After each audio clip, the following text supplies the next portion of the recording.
ቅዳሴ ላይ ዋናው ዲያቆን ምንም ነገር ከማዜሙ በፊት የሚጸልያትን መዝሙረ ዳዊት ታውቋታላችሁ? ልንገራችሁ፣ ዲያቆናት ታውቋታላችሁ። ምእመናን በደንብ አድርጋችሁ ስሙኝ፣ እንዴት እንደሚማርክ ቃሉ ማለት ነው። እንደዚህ ይላል፣ እግዚአብሔር ይጠብቀኛል፣ የሚያሳጣኝም የለም። በለመለመ መስክ በዚያ ያኖረኛል፣ እረፍት ባለበት ውሃም አሳደገኝ። ነፍሴን መለሳት፣ ወደ ጽድቅ መንገድም መራኝ። ስለ ስሙ በሞት ጥላ መካከል እንኳን ብሄድ አንተ ከኔ ጋር ነህና ክፉን አልፈራም። በትርህና ፍላጻህ እነሱ ገሰጹኝ። በፊቴ ማዕድን ሠራህ፣ በሚያስጨንቁኝ ፊት ራሴን በዘይት ቀባህ። ጽዋህ ጽኑ ነው ያረካልም። ለረጅም ዘመን በእግዚአብሔር ቤት ያኖረኝ ዘንድ ባለ ዘመኔ ሁሉ ምሕረትህ ይከተለኝ ይላል። ይሄንን ሳይጸልይ ዋና ዲያቆን የሆነ ዲያቆን መቼም ቢሆን ቅዳሴ ማዜም አይጀምርም። እና ይህች መዝሙረ ዳዊት እናንተም ጸልዩዋት፣ ትጠቅማችኋለች። መዝሙር ስንት ነው ካላችሁ ደግሞ መዝሙር 22 መዝሙር 22 እግዚአብሔር ይርኤን ይላል በግዕዙ ማለት ነው። ሁላችሁም ጸልዩት። እስኪ ሐሳብ አስተያየታችሁን ኮሜንት ላይ አስቀምጡልኝ። ሼር እና ኮፒ ሊንክ ላይክ እያደረጋችሁ ደግሞ ቪዲዮውን ለሁሉም አዳርሱልኝ። ፎሎ ማድረግ እንዳትረሱ። እወዳችኋለሁ። ክብር በሉልኝ። ቤተ ክርስቲያን ውስጥ የሚታደለውን ዳቤ ምግብ ከበላችሁ በኋላ የምትቀምሱ ሰዎች እስኪ በደንብ አድርጋችሁ ስሙኝ። እንግዲህ ይህን ቪዲዮ የምታውቁት አሳልፉት። ማለት በጣም የማያውቁ ሰዎች ብዙ ሰዎች ስለሚጠይቁን ይህን ቪዲዮ የምሰራው ማለት ነውና ብዙዎቻችሁ እንደጠየቃችሁ በውስጥ መስመር ቤተ ክርስቲያን ላይ ለምሳሌ እሁድ ጠዋት ሌሎችን በክብረ በዓላት የሚታደል ዳቤ አለ ውጭ ላይ ማለት ነው። እና ያንን ምግብ ከቀመስን በኋላ እሱን መቅመስ እንችላለን ወይ እያላችሁ ጠይቃችኋል። አዎ ትችላላችሁ፣ ምንም ችግር የለውም። ይህ ስጋው ደግሞ አይደለም፣ የቅዳሴ ጸበል አይደለም። ስለዚህ ምግብ ቀምሳችሁ እሱንም ብትቀምሱ ምንም ችግር የለውም። ምክንያቱም በረከት ነው፣ በረከተ ስጋ የሚያሰጥ ስለሆነ የግድ አይ ምግብ ቀምሻለሁ አልበላም ምናምን እንዳትሉሽ፣ ምንም ችግር የለውም፣ መብላት ይቻላል ማለት ነው። እንግዲህ የዚህ መዝሙረ ዳዊት አሸናፊዎች ማለት ነው ድርግሚት ላይም እንደዚሁም የዘላለም ሕይወት ላይ ያሸነፉ ሰዎች ያው ለይተን አውቀናቸዋል። ለተወሰኑት ሰጥቻለሁኝ። የተወሰኑት ደግሞ ትንሽ ራቅ ስለሚኑ ያው ገና ቀጠሮ ላይ ነን። ወደ አክሱም ያሉ አሉ፣ ሌላም ቦታ ያሉ አሉና ያው ቀጠሮ ላይ ነን። እንግዲህ ወደፊት ቪዲዮዎቹን አሰባስቤ እለቅላችኋለሁ ማለት ነው። እና ወደፊት ግን ምን እናረጋለን መሰላችሁ? አሁን ይሄ በቻሌንጅ ምናምን ደውሎ ምናምን አግኝቶ እንደዚህ ክፍለ ሀገር ላሉ መላኩ በጣም አድካሚ ነው፣ በጣም አድካሚ ነው እውነት። ትንሽ ያው ከስራ ጋር ምንም ሲባል ትንሽ ያደክማልና ምንድነው የማደርገው? አንዱ እግሬ ጣላይ ቦታ እንግዲህ አንዱ ቤተክርስቲያን እሄዳለሁ ድንገት እና ምን አረጋለሁኝ ሲጸልይ ያገኘሁትን ያው መዝሙረ ዳዊት የሌለውን እድለኛ ማለት ነው እሰጣለሁኝ ማለት ነው። ያው ግን የሚሰጠው ግን ቤቱን ፎሎ አድርጎ ለተገኘ ብቻ ነው፣ የዘላለም ሕይወትንና ድርግሚትም ማለት ነው። እና እዚያ ላይ እንግዲህ እንደዚያ ነው የምናደርገው። በተረፈ ግን በገንዘባችሁ በራሳችሁ መግዛት የምትፈልጉ ሰዎች 0961 21 21 21 ላይ እየደወላችሁ ማናገር ትችላላችሁ። በተረፈ ግን እንግዲህ ወደፊት ቤተክርስቲያን ስትጸልዩ ላግኛችሁ መልካም ዕድል እላችኋለሁ። ተክለ ሃይማኖት ማለት ምን ማለት መሰላችሁ? ሲጀመር ተክለ ሃይማኖት ማለት ተክለ አብ፣ ተክለ ወልድ፣ ተክለ መንፈስ ቅዱስ ነው። የማን ተክል ማለት ነው? የአብ የወልድ። ይሄንን ስም ስንጠራ አድረው ያሉ እዚህ ስም ላይ ማን ናቸው? አብ መንፈስ ቅዱስ። የተክለ ሃይማኖት ስም ሲጠራ በዚህ ስም ላይ የማን ስም አለ? የሥላሴ ስም አለ። ስለዚህ ምድሩን ይባርካል። ምድር ላይ ከተበረከ ምድር፣ ውሃው ላይ ከተነበበ ውሃው፣ ቤት ውስጥ ከተነበበ ቤቱን ይባርካል። የተክለ ሃይማኖት ስም የእግዚአብሔርን ስም የተሸከመ ስም ነው። ይህ ስም በተጠራበት እርግጠኛ ነኝ መፍትሄ ስራይ ምናምንትስ አትልፉ። ይህ እንትን ምናምን ከጠንቋይ አትሂዱ። ፍትልክ ብላችሁ ጸልዩ። የአባታችን ተክል ስታነቡት እንደው ልንገራችሁ፣ ዝም ብላችሁ ታዝቡ። ኢየሱስ ክርስቶስ የሚለውን ስም እንደ ተክለ ሃይማኖት ያከበረ ሰው አይቻለው። በደንብ ነው ያከበሩት። እንዲያው ምንድን ነው ያሉት እኮ ኦ እግዚእ ኢየሱስ ክርስቶስ ሃይማኖቴኒ አንተ ምግባሬኒ አንተ። ጌታዬ ኢየሱስ ክርስቶስ ሆይ እምነቴም አንተ ነህ፣ በጎ ሥራዬም ማን አሉ? አንተ ነህ፣ እኔ አይደለሁም አሉ። እምነቴም አንተ ነህ፣ በጎ ሥራዬም አንተ ነህ። እንደ አባ ተክለ ሃይማኖት አቡነ ጌታችን ኢየሱስ ክርስቶስ የሚለውን ስም ይጠራል? የለም። ሙት አገኙ፣ አልዓዛርን ያስነሳው ጌታ ኢየሱስ ክርስቶስ ነው፣ አንሳው። ውሃውን ጠጅ ያደረከው ጌታ ኢየሱስ ክርስቶስ ሆይ ውሃ ስጥ። በጌታዬ በኢየሱስ ክርስቶስ ስም አንተ ጋኔን ውጣ። የክርስቶስን ስም ተሸክመው የዞሩ አባት ናቸው እና የተክለ ሃይማኖትን ገርል ብታነቡ፣ እቤታችሁ ብታነቡ፣ እያንዳንዳችሁ ሁላችሁ ብታነቡት በረከት ታገኛላችሁ። ከዛሬ ጀምራችሁ ማለት ነው። ከዛሬ ጀምራችሁ አንብቡት። ሹመት በጣም ክፉር ነው። የሹመት ፍቅር ሰይጣን ያመጣው ደዌ ነው፣ በሽታ ነው። ሹመት የሚወድ ሰው እግዚአብሔርን ጨርሶ ሊያስበው አይችልም። ለምዕመናንም ሊያስብላቸው አይችልም። ደመወዙ እስካልጎደረ ድረስ፣ አለቃ እስከሌለበት ድረስ ሊቀድስ አይችልም፣ ሊሰብክ አይችልም።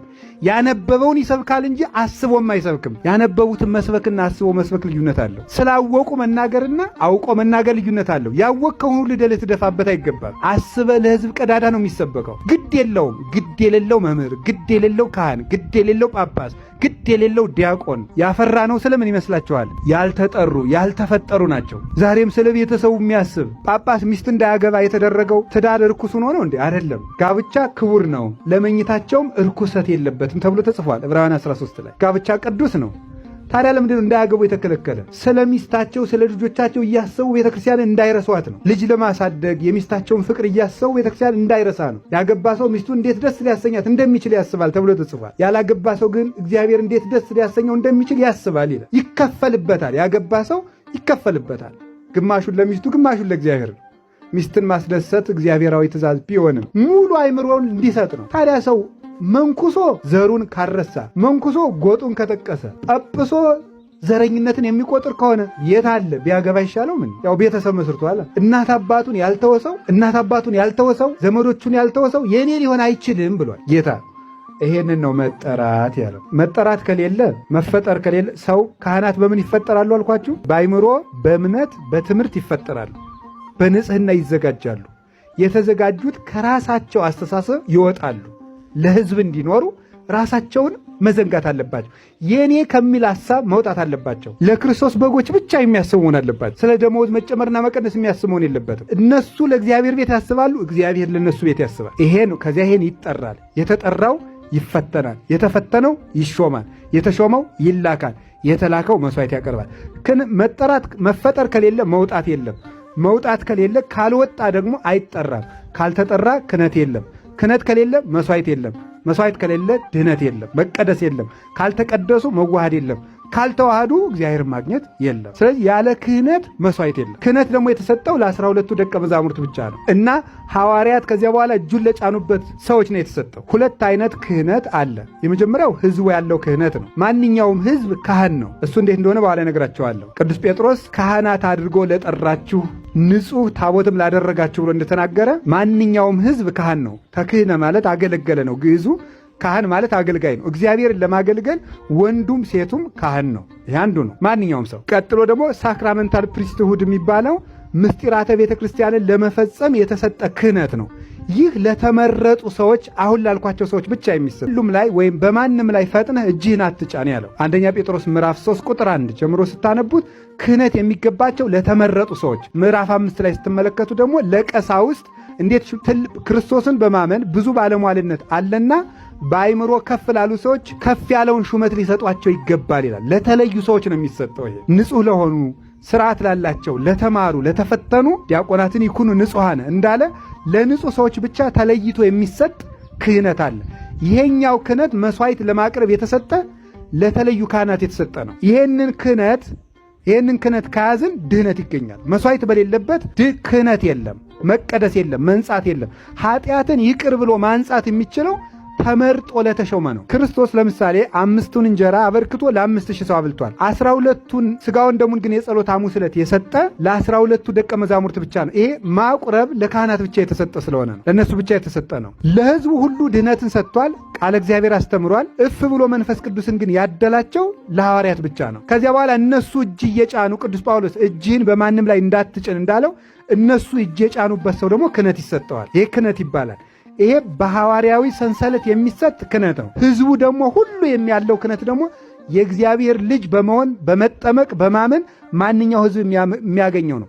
ለማቁረብ፣ ለማንጻት፣ ለማስጠማት ኃጢአትን ይቅር ለማስባል ግን በሐዋርያት ብቻ ነው እፍ የተባለው። ዮሐንስ ወንጌል ምዕራፍ 20 ላይ እንደተቀመጠው። አሁን የሚቃጠለውን መስዋዕት ልንገራችሁ። ወደ ብሉይ ኪዳን ልመልሳችሁና በብሉይ ኪዳን ሙሴን እግዚአብሔር ጠራና ሌዋውያንን እንዲመርጥ አሮንን እንዲመርጥ ሌዋውያን መስዋዕት እንዲያቀርቡ ይህን ስርዓት ሰጥቶታል። የሚቃጠለው መስዋዕት ለእግዚአብሔር ከሚቀርቡ በብሉይ ኪዳን መስዋዕት ማለት መነገራችሁ ላይ አማሃ እጅ መንሻ የአምልኮ ስጦታ መቅረቢያ ማለት ነው። መቅረቢያ ወደ እግዚአብሔር ስንቀርብ የምናቀርበው ስጦታ ለሱ የመገዛት ምልክት ማለት ነው። እጅ መንሻ የፍቅር መግለጫ ማለት ነው እና ያንን ቁርባን ወይም ደግሞ መስዋዕት ሲያቀርቡ የመጀመሪያው እንዲያቀርቡ የታዘዙት ነውር የሌለበትን በግ የሚቃጠል መስዋዕት የሚባለው ምዕራፍ 1 ሙሉ ዘሌዋውያን ምዕራፍ 1 ስለሚቃጠል መስዋዕት የሚያወጋ ነው የሚናገር ነው። አንደኛ ነውር የሌለበትን በግ እንዲያቀርቡ ታዘዋል። ነውር የሌለበት የሰባ በግ እንዲያቀርቡ። ሁለተኛ ደግሞ ርግብና ዋኖስ ይሄንን እንዲያቀርቡ ታዘዋል። ይሄንን ሲያቀርቡ በጉን ምን ያደርጉታል? ሊቀ ካህናቱ በእግዚአብሔር ፊት ያርደዋል ይላል። ቆዳውን ይገፈዋል፣ በየብልቶቹ ይቆራርጠዋል። ከዚያ በኋላ ደግሞ ሁሉንም ይሰበስብና እንጨት ይረበርባል። አስቀድሞ ከዚህ ሁሉ አስቀድሞ በጉ ይመረጣል። በተመረጠው በግ ላይ ሊቀ ካህናቱ እጁን ጭኖ ይጸልይበታል። እጁን ጭኖ ሲጸልይበት የሰውየው በጉን ያመጣው ሰው ኃጢአት በበጉ ላይ ያርፋል። ከዚያ ያርደዋል፣ ይገፈዋል፣ ይቆራርጠዋል። ይቆራርጥና ሲያበቃ ከዚያ በኋላ ካህኑ ውስጥ ዕቃውን፣ ሆዱን፣ ራሱን፣ እግሩን ይህንን ያጥባል። ያጥብና ሲያበቃ ሊቀ ካህናቱ በእሳቱ ላይ ይጨምረዋል። ራሱንም መላ ሕዋሳቱን ሁሉ ከእሳቱ ላይ ይጨምረዋል። ይሄ ምን ይሆናል? የእግዚአብሔር የተቃጠለ መስዋዕት ይባላል። የተወደደ በጎ መዓዛ ያለው መስዋዕት ለእግዚአብሔር ሆኖ ይቀርባል ይላል። ከዚህ በፊት የአሮን ልጆች የሚያደርጉት አንድ ስርዓት አላቸው። የአሮን ልጆች ምን ያደርጋሉ? በመሰዊያው ላይ እንጨትን ይጨምራሉ ይላል። ያንን የቆራረጡትን እሳት ወይም የቆራረጡትን ስጋ ምን ያደርጋሉ? በመሰዊያው ላይ ባለው ከእሳቱ ላይ በተጨመረው እንጨት ላይ እንጨት ባለበት እሳት ባለበት እንጨት ላይ የቆራረጡትን ስጋ ያቀርቡታል። የተቆራረጠውን ስጋ እሳት ሲጨምሩበት የተቃጠለ መስዋዕት ሆኖ ለእግዚአብሔር ይቀርባል። ደሙ በደብተራ ኦሪት ወይም በድንኳኑ ዙሪያ ይረጫል። በዚህም ሰው ከእግዚአብሔር ጋር ታጥቆ ይኖራል፣ ከኃጢአትም ይነጻል፣ ይቀደሳል። እግዚአብሔር ሁላችንንም ይቀድሰን። ሰግጦ መፈመስ እንደው ከየት የመጣ ጅል እንደሆነ እስመ ለዓለም አዶናይ እንቲክቶከር መኑ ከማከል ወደ አስተምር ለነ ሰአልናከ ባሰርኩ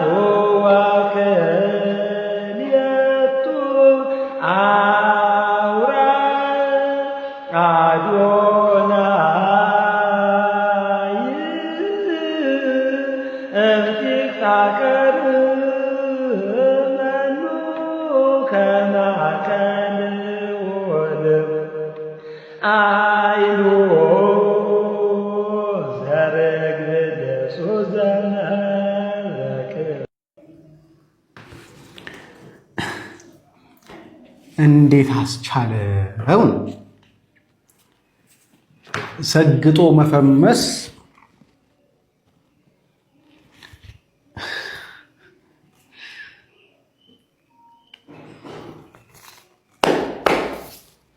ባለጸጋ እንደ ድንግል ማርያም ያለ በምድርም በሰማይም የለም። የድንግል ማርያምን ያህል ጸጋ ያለው ማለት ነው። የፈለጋችሁትን ትሰጣችኋለች። ደስታ ብትፈልጉ እሷን አዲያ ግን አይቀናንም። ሰው ወደ ድንግል ማርያም አይቀናውም። ስልክ ደውሎ አንድ ሰው ጋር ቢያወጋ ነው የሚቀናው። ወደ ድንግል ማርያም ግን አንዲት ሰላም ለኪ ብንጸልይ እኔ እውነቴን ነው ሞክሩት። እንደው መቼም እኔ ቅድስና ንጽህና የለኝም እንጂ እኔ ሞክሬዋለሁ። እውነቴን ነው። ምንም ነገር ሲቸግረኝ አንዲት ሰላም ለኪ ካልኩ ብዙ ችግር፣ ሌላው ቀርቶ ዕቃ ሲጠፋኝ ሁሉ የእመቤታችን ጸሎት ከጸለይኩ አገኘዋለሁ። እመቤቴ ከልቤ ነው መግራቸው። ተጠፋኝ ሰይጣን እኮ ዕቃማ አጥፍቶ እኮ ያጉላላል፣ አታውቁም? በተለይ በረፈደብኝ ሰዓት ቁልፍ ያጠፋብኛል። ምን ይለና ፈልጌ እምቢ ሲለኝ ሰላም ለኪ ስል አገኘዋለሁ። እንደው ገና ሰላም ለኪ ብዬ እርመድ ስል ቁልፍ ወዳለበት ነው የሚወስደኝ፣ ይገኛል። እውነቴን ነው የምነግራችሁ። እንዴ እመቤታችን እንኳን ዕቃ ሰው ተፈልጎ የተገኘ በድንግል ማርያም ምክንያት አይደለም እንዴ? የሰው ልጅ ምን ሊያደርግ መጥቷል ነው ያለ? የጠፋውን ሊፈልግ። በሉ እስቲ በሉ። ማቴዎስ ወንጌል ምዕራፍ 18 ላይ ጌታ የጠፋውን ልፈልግ መጥቻለሁ ብሏል። ከማን ተወልዶ ነው የጠፋውን የፈለገ? በድንግል ማርያም የጠፋ ሁሉ ይገኛል። የጠፋ ጸጋ ከሷ በተወለደው በኢየሱስ ክርስቶስ እሷን አማላጅ አድርገን እሱን ከለመነው የጠፋን ነገር ሁሉ ይገኛል። አንድ ሰው አሁን አንድ ቤት ውስጥ አስገብቶ ጥሩ ወንበር ላይ አስቀምጦ ጋርዶ መጋረጃ ጋርቶ የምትፈልጉት ምግብ እየሰጠ የምትፈልጉት መጠጥ እየሰጠ የፈለገ ቢያር እንዳትንቀሳቀሱ ብሎ ሳምንት ቢያስቀምጣችሁ ኧረ እኔ ይቅርብኝ እኔ ወጥቼ በቃ ቆሎ በላለሁ አትሉም? አይሰልቻችሁም? ይሰልቻል እኮ። ታዲያ መንግስተ ሰማያት ለመግባት ያብቃን እንጂ ገብተን ዘላለም ስንኖር ለምን አሰለቸንም ይመስላችኋል? እግዚአብሔር አዲስ ስለሆነ ነው። እግዚአብሔር አዲስ ስለሆነ መንግስተ ሰማያት ሁልጊዜ ምንድን ናት? አዲስ ናት፣ አትሰለችም። እና እግዚአብሔር ሁልጊዜ አዲስ ነው። ሰብህው ለእግዚአብሔር ስብሐተ ሐዲሰ፣ እግዚአብሔርን በአዲስ ምስጋና አመስግኑት። ቢያገኙት የማይሰለች እግዚአብሔር ብቻ ነው። እግዚአብሔር ሁልጊዜ ቢነጋገሩት አይሰለችም። ተጫዋች ሰዎች እንኳን እያፈራረቅን ስናገኛቸው ነው እንጂ ዝም ብሎ አንድ ሰው የሚያስቅ ነገር ልንገራችሁ ብሎ ትናንት የነገረንን የዛሬ ዓመትም የዛሬ ወርም እንዴ አንተ ወጋት ለውጥም ብለን ስልችት ነው የሚለን። እግዚአብሔር ግን እውነቴን ልንገራችሁ አንድ ነገር ዓመት ቢያወሩት እግዚአብሔር አይሰለችም። አቡነ ዘበሰማያት እያሉ እኮ አንድ ጻድቅ ራባ ይትቀደስ ስምከ ይበሉ ቢሏቸው ገና የኛውን አልጠገብኩትም አሉ። አቡነ ዘበሰማያት ብቻ እያሉ ማለት ነው።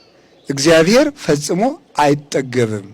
እግዚአብሔርን ለማየት የምትጓጓ ነፍስ ካገኘች ይኸው መላእክት ይገርማቸዋል። ዘያፈተውሙ ለመላእክት ከመ ይሐውጽዎ መላእክትን ይኸውላቸው ዓለም ከተፈጠረ 7518 ነው በኦርቶዶክስ ትውፊታዊ አቆጣጠር 7518 ዓመቱ ነው እንግዲህ ዓለም ከተፈጠረ። ሳይንሱ ብዙ ቢሊየን ዓመት አለ ሚሊየን፣ እኛ እዚያ ውስጥ አይደለንም። አሁን እያወጋን ያለው ስለ ሃይማኖት ነው። እና 7518 ዓመት ነው ዓለም ከተፈጠረ። ይገርማቸዋል መላእክት ዓለም ከተፈጠረ ጀምሮ እግዚአብሔርን ያዩታል።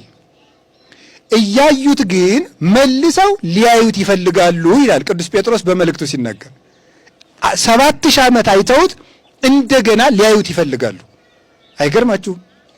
7000 ዓመት አመስግነውት እንደገና እሱን የማመስገን ረሃብ አለባቸው። ይገርማል እኮ ወይመስሎሙ ከመ ዘወደስዎ መጠነ መንፈቀ ለሰዓት ማመተ ፈጥረ ዓለም እስከኔሁ ዓለም ከተፈጠረ ጀምሮ እስከ ዛሬ ድረስ እያመሰገኑት አንዲቱን ሰዓት ከሩብ ከፍለው የሩቧን ሩብ ያክል ያመሰገኑት አይመስላቸውም ይላል። ማን? ቅዱሳን መላእክቱ እግዚአብሔርን ይኸው 7000 ዓመት ታይቶ ያልተጠገበ አምላክ ነው። ሰብሕዎ ለእግዚአብሔር ስብሐተ ሐዲሰ። ግለሰቡ ሚስት አላቸው። ምኑ ነው ጥፋቴ? ሚስት እያላቸው እቺ መጣ ቀለበት አሰረች እንደለመደችው። የምሬ ነው የምላችሁ። እነቀሰዋለሁ፣ እሞትለታለሁ፣ ጭራሽ ሰው እንገላለሁ ምናምን ምን አጠፋው ነው?